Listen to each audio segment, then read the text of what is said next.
Hi, for today's video, ika-third day na mo diri and this is our last day din sa Siargao. So we decided nga mag-surfing mi diri sa og nagpaka-feeling expert din mi diri sa Cloud9. Actually 1 hour ni amo ang session kay mura among ma-afford. Grabe jud kasulit ang amo ang experience. Hey, good morning. So it's our day 3 here in Siargao. So sabi ato itinerary today sumato mi og Cloud9. So actually 9 AM na sa amin nakamata kay tungod sa party kagabi, especially ni si Muñeca na hubog pa na sa ba. Gikan na siya nag-party with sayang apam. Kita na siya apam kagabi iba. Black na lang. Gihatod daw sa dili sa hotel kagabi eh. So mag-prepare sa amin kay mamahaw sa amin. Hi, it's day 3 today. So karon free time naman naman eh. So ang among plano is aside sa mag-check out namin dito sa among stayhan dito sa Smith Inn, transfer na may Uglayan Hotel. Siguro mag-Cloud9 na lang kamara man ang dool ug ang Katangnan Beach later this afternoon. So sige, mag-check out sa. So before mi ni ato Cloud9, so nihapit mi diri sa Benguet. Actually at bang ra gini siya sa gistayhan na mo. Lutong bahay ra gini sila, so murag lami magud sa tan-aon, especially ilang inon-on ag ilang kinahanglan na pud namo magtipid, so magkarinderya lang sa mi sa buntag. Na-amaze ko dani ilang rice kay ilang gagmay nga sudlanan, so nag-effort pagid sila og plaster dinhi sa kaldero nga gagmay nga good for one person. So after na mag-breakfast ni abot mi og Cloud9. Actually naami duha ka kauban nga na-meet namo sa Siargao Beach Club, which is agree namo nga muuban diri sa Cloud9 o sa uban pa nga land tour. So ang entrance fee is 100 pesos per head. Actually, pag sulod nimo daghan na kayo motabo sa imo nga mga mag-train sa imo para sa surfing. Ang charging nila sa surfing, 500 pesos good for one person, good for 1 hour. So with trainer na siya, plus surfboard pag yun. Actually, masabtan naman po nimo nganong mahal kaayo kay ngano ang ilang surfboard gabi ka mahal na oy. Plus ang effort pag nila sa pag-teach sa imo, pag-assist sa imo during sa pag-surfing nimo. Actually, late na gid kay mi nanggawa sa amo ang gistayhan kay ngano, laimi pa mo kay katulog kay medyo nag-ulan-ulan magud ni siya unya gikan pud mi nabilar. So lami pag kay patulog. So mao tumurag mga 11 AM naman siguro minaadi ni sa Cloud9. Actually wala gyud ko nag-expect nga nindot gyud kayo ang imong experience kung anhi ka diri sa Cloud9 kung mag-surf ka dili lang mag-sightseeing. Nag-rent mi og locker good for all na ni siya for 100 pesos. So naatanan na mo mga gamit diri including cellphone. So nagbitbit na lang mig isa ka cellphone para sa amo ang video. Ang charging pod sa mga videographer is 100 pesos per person. So kato mga nagtabo na mo pagpasulod sila to among gikuha nga trainer. First 5 minutes is the training. Actually dali ra gid kisa nga tanan siya. Ang problema ra gid ani is ang balancing. Kaming tanan first time na mo mag-avail aning surfing. So kaming tanan wa joy experience aning balancing aning surfboard. Actually at first isud gid kay siya i-manipulate kay nayuban mga surfboard mga danlog kaayo. And second mataranta naman ka kay pag naanay wave. 5 minutes ra gid na among training, feeling expert na din mi sa among surfing. Kung andi mo og Cloud9 pag try pud mo og surfing kay ngano nindot gid siya nga experience and at least makatabang pud mo sila mga locals dinhi kaniyang mga trainer na mo sa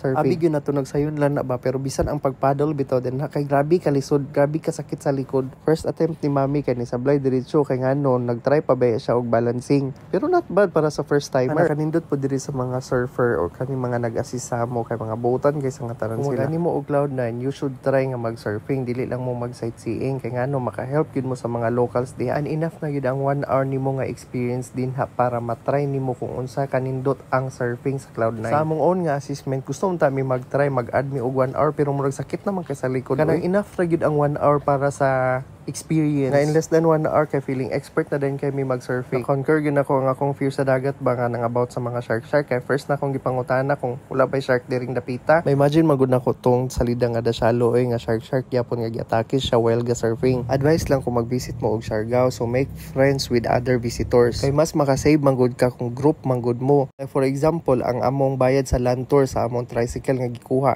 1.5 siya. Kung tulo lang may magbayad ako, may mabayaran. Whereas kung 5 mi ka buok, mas gamay lang ang among mabayaran. Out day sa mga owner daning video, si Manolo and si Axel. So thank you din sa pag-share sa mga videos nga naa sa inyong phone. Actually, ilahang phone ang gigamit ani. So 1 hour ra gid among gi-avail kay ngano kapoy na kay sakit na kay na siya sa likod. Ambot enough ra gid ang 1 hour mo ra. Gusto pa unta mi mag-extend pero dili naman kayo kay mura gutom na pug kayo. And gapas pud mi sa mong oras kay naa pa mi next nga adtuan. Mo to i-give up na namo ang surfing. So enough na to ang 1 hour na mo nga experience. Ang importante nakatry mi unsay feeling mag-surfing sa Siargao or diri sa Cloud9. Big thanks day kay Joan, among trainer dinhi sa surfing diri sa Cloud9. Kumuani mo Cloud9 pangitaa lang si Joan. So nanggawas na mi kay nangita mi tricycle para mabook na mo para sa among land tour. So at least 5 mi ang magbayad. Ma'am, sir, salamat sila. Balik-balik lang mo. Come on. Bye. So nihapit mi aning gwapa mini store kay amo sang gi-check kung gwapa ba yun ang nagbantay. Huy! So nangita na naman dahil may motorized din kay para among ma-rent na dayon or among mabook kay para mag-proceed na pud mi sa amo ang Tayangban Cave Pool. Actually kani nakabantay na gyud ko nga medyo lain na gyud akong paminaw sa kong lawas, medyo kailan tanon ako. Ang next day na mo i-visit kay ang Wake Park.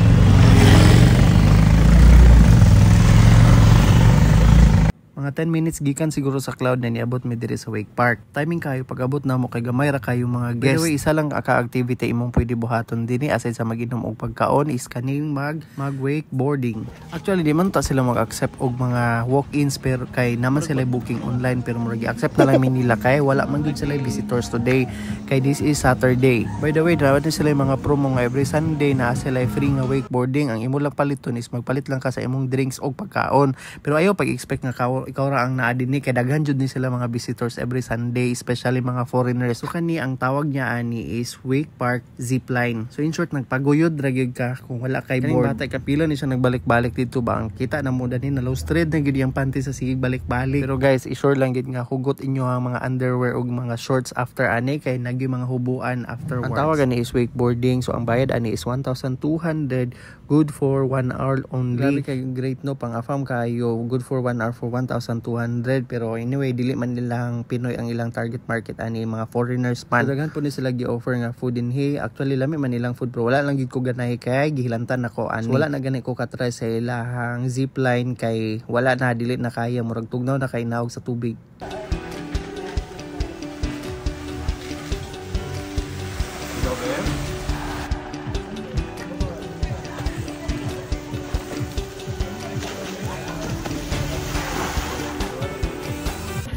So our next destination is the Tayangban Cave.